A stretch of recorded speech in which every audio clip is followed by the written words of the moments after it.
अस्सलाम वालेकुम दोस्तों।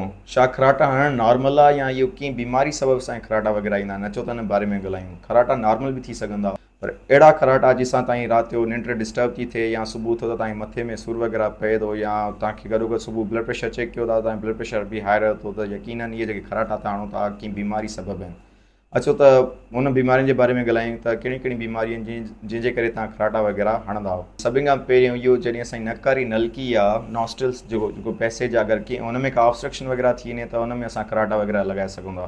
अमूमन जेको मोस्ट कॉमन आहे उहा DNS, जंहिंखे असां मेडिकल टर्म में डेविएटेड नेज़ल सेप्टम चवंदा आहियूं। जेका असांजी नक वारी हॾी हूंदी आहे हुन में अगरि को ट्रेड वग़ैरह अची वञे त उन करे खराटा वग़ैरह थी सघंदा। हुनखां ॿियो जेको आहे उहो आहे मोटापो। मोटापे जे करे बि असांजी चर्बी वधी वेंदी आहे नेड़ी ते, हुन करे बि असांखे खराटा वग़ैरह ईंदा आहिनि।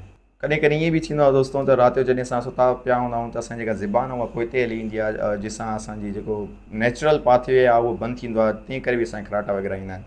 जेका टीं वजह आहे उहो आहे गर्ड, जंहिंखे असां मेडिकल टर्म में गैस्ट्रो एसोफेजियल रिफ्लेक्स डिज़ीज़ चवंदा आहियूं।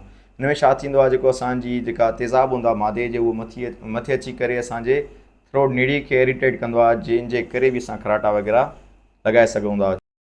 चोथों रीज़न आहे उहे एलर्जीज़ या साइनस इन्फेक्शन या ज़ुकाम वग़ैरह थी वियो या ॿी का एलर्जीज़ वग़ैरह थी वियूं, असांखे हुन में खराटा वग़ैरह ईंदा आहिनि।